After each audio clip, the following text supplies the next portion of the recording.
Hi hello friends, kitchen queen ह्या मराठी चॅनलमध्ये मी प्रतिभा तुमच्या सर्वांचं मनापासून स्वागत करते. सर्वप्रथम सर्वांना श्री स्वामी समर्थ. स्वामी महाराज तुमच्या मनातील सर्व चांगल्या इच्छा पूर्ण करत आणि आजचा दिवस तुम्हाला खूप छान आनंदात जाऊ तशी स्वामींच्या चरणी प्रार्थना करून व्हिडिओला स्टार्ट करते. चला आपण मस्त अशी तांदळाची खीर बनवणार आहोत. इथे मी तुकडा बासमती घेतलेला आहे. तो स्वच्छ 2-3 पाण्याने स्वच्छ धुतला आणि नंतर त्याला 1 तास भिजत असंच ठेवलं होतं. चला आपण रेसिपीला स्टार्ट करूयात. चॅनलवर नवीन असाल आणि पहिल्यांदाच व्हिडिओ पाहत असाल तर किचन क्वीन ह्या मराठी चॅनलला नक्की सबस्क्राईब करा आणि शेजारच्या बेल आयकॉनवरही नक्की क्लिक करा. इथे महालक्ष्मीच्या नैवेद्यासाठी मी गुरुवारसाठी खीर बनवत आहे. मस्त अशी इतकी टेस्टी आणि अप्रतिम झाली होती, काय सांगू तुम्हाला. इथे कढई घेतलेले, कढईमध्ये अगदी 4 ते 5 चमचे तूप टाकलेले. तूप छान मेल्ट झालं ना की त्याच्यामध्ये वेलदोडे टाकलेले, साधारण 2-3 वेलदोडे असे क्रश करून टाकलेले आहेत. नंतर त्यामध्ये मनुका टाकलेले आहेत. इथे पाहू शकता वेलदोडे टाकलेले आहेत मी. त्याला तुपामध्ये छान असं फ्राय करून घेऊयात आपण. इथे मनुका देखील मी टाकलेले आहे, ते तुपामध्ये छान असं परतून घेऊयात. या पद्धतीने नक्की तुम्ही रेसिपी ट्राय करा. खूप टेस्टी आणि अप्रतिम अशी तांदळाची खीर बनून तयार होते. खायला इतकी जबरदस्त लागते ना, खूपच भारी लागते. नक्की रेसिपी ट्राय करा. इथे पाहू शकता नंतर थोडंसं तूप ॲड केलेलं आहे मी.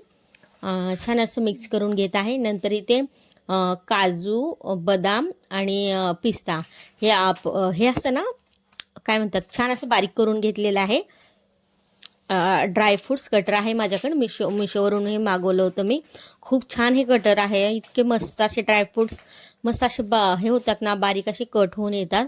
फार काही मेहनत लागत नाही, अगदी पटकीने होतात. खूप छान मिळालेलं आहे. हे मागवून सुद्धा 2 वर्ष झालेले आहेत. मी नेहमी ह्याचा 2 वर्ष झाला उपयोग करत आहे. मस्त आहे हे प्रोडक्ट, तुम्ही सुद्धा मागवू शकता. हे मिशोवरून मी मागवलेलं आहे. ड्रायफ्रूट कटर आहे हे. इथे पाहू शकता मस्त हे कट करून घेतले तुम्ही ड्रायफ्रूट ह्याच्यामध्ये. नंतर हे तुपामध्ये छान असं परतून घेतलेलं आहे. नंतर यामध्ये दूध टाकायचं आहे आपल्याला. इथे पाहू शकता दूध मी ॲड केलेलं आहे. दुधाला छान उकळी आली की इथे पाहू शकता थोडंसं पाणी ॲड करायचं आहे. पाणी देखील आपल्याला गरम करूनच ॲड करायचं. नंतर यामध्ये आपल्याला केशर ॲड करायचे. केशराच्या एक 5-7 हे असतात ना, हे ॲड करायचे आहेत. पाहू शकता केशर ॲड केलेलं आहे. छान असं मिक्स करून घेतलेलं आहे. तुम्ही पाहू शकता केशर ॲड केल्यामुळे त्या खिरीला इतकी भारी टेस्ट येते ना, काय सांगू तुम्हाला. खूप छान टेस्ट येते. नंतर यामध्ये गरम करून पाणी ॲड केलेलं आहे, तुम्ही पाहू शकता. परत छान ह्याला उकळी आली ना, जे आपण हे आहेत ना, नंतर यामध्ये आपल्याला साखर ॲड करायची आहे.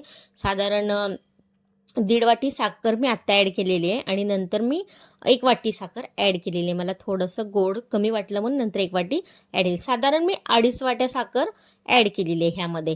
त्याच वाटीने मी तांदूळ 1 वाटी घेतलेले होते. नंतर भिजवून घेतलेले जे तांदूळ आहेत ना, ते ॲड केलेले आहेत. हे तर मी तुकडा बासमती राईस घेतला होता. मस्त ह्याची खीर होते. इथे पाहू शकता छानच मिक्स करून घेतलेलं आहे. साधारण 1 तास मी भिजत ठेवले होते, त्यामुळे पटकीने आपली खीर बनून तयार होते.